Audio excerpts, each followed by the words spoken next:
Artemis sat on an oxblood leather armchair facing Beckett and Miles. His mother was in bed with a slight case of the flu. His father was with the doctor in her room, and so Artemis was lending a hand in entertaining the toddlers. And what better entertainment for youngsters than some lessons? He had decided to dress casually in a sky-blue silk shirt, light grey woolen trousers and Gucci loafers. His black hair was swept back from his forehead, and he was putting on a jolly expression which he had heard appealed to children. "Artemis need toilet," wondered Beckett, who squatted on the Tunisian rug, wearing only a grass-stained vest, which he had pulled down over his knees.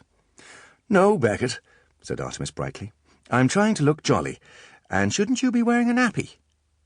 "Nappy," snorted Miles, who had potty-trained himself at the age of 14 months, building a stepladder of encyclopedias to reach the toilet seat. "No nappy," pouted Beckett, slapping at a still buzzing fly trapped in his sticky blonde curls. "Beckett hates nappy." Artemis doubted if the nanny had neglected to put a nappy on Beckett, and he wondered briefly where that nappy was now. "Very well, Beckett," continued Artemis. "Let's shelve the nappy issue for now and move on to today's lesson." "Chocolate on shelves," said Beckett, stretching his fingers high to reach imaginary chocolate. "Yes, good. There is sometimes chocolate on the shelves." "And espresso," added Beckett, who had a strange set of favourite tastes, which included espresso sachets and treacle. In the same cup, if he could manage it. Once, Beckett had managed to down several spoons of this concoction before it was wrestled away from him. The toddler hadn't slept for 28 hours. "Can we learn the new words, Artemis?" asked Miles, who wanted to get back to a mould jar in his bedroom. "I'm doing experiments with Professor Primate." Professor Primate was a stuffed monkey, and Miles's occasional lab partner. The cuddly toy spent most of his time stuffed into a borosilicate glass beaker on the experiment table. Artemis had reprogrammed the monkey's voice box to respond to Miles's voice with 12 phrases, including, "It's alive, it's alive," and "History will remember this day, Professor Miles." "You can go back to your laboratory soon," said Artemis approvingly. Miles was cut from the same cloth as himself, a natural-born scientist. "Now, boys, I thought today we might tackle some restaurant terms."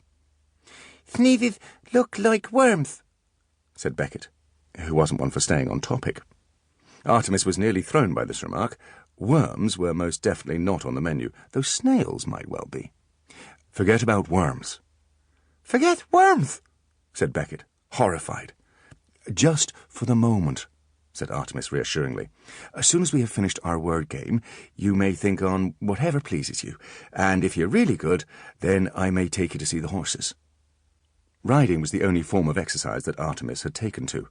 This was mainly because the horse did most of the work. Beckett pointed to himself. "Beckett," he said proudly. Worms already a distant memory. Miles sighed. "Simpleton."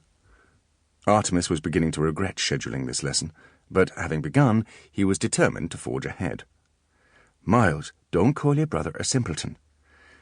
"It's okay, Artemis. He likes it. You are a simpleton, aren't you, Beckett?" "Beckett simpleton," agreed the small boy happily. Artemis rubbed his hands together. "Right, brothers, onwards. Imagine yourself seated at a cafe table in Montmartre." "In Paris?"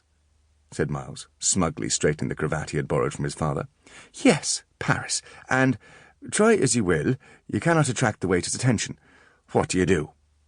The infants stared at him blankly, and Artemis began to wonder if he wasn't pitching his lesson a little high. He was relieved, if a little surprised, to see a spark of comprehension in Beckett's eyes. Tell Butler to jump, jump, jump on his head." Miles was impressed. "I agree with simpleton." "No," said Artemis. "You simply raise one finger and say clearly, 'Ici, garçon.'" "Itchy what?" "What? No, Beckett, not itchy." Artemis sighed. This was impossible. Impossible. And he hadn't even introduced the flashcards yet, or his new modified laser pointer, which could either highlight a word or burn through several steel plates depending on the setting. "Let's try it together. Raise one finger and say, 'Ici, garçon.' All together now." The little boys did as they were told, eager to please their deranged brother. Ici, garçon, they chorused, pudgy fingers raised. And then, from the corner of his mouth, Miles whispered to his twin, Artemis, simpleton. Artemis raised his hands. I surrender. You win. No more lessons. Why don't we paint some pictures? Excellent, said Miles.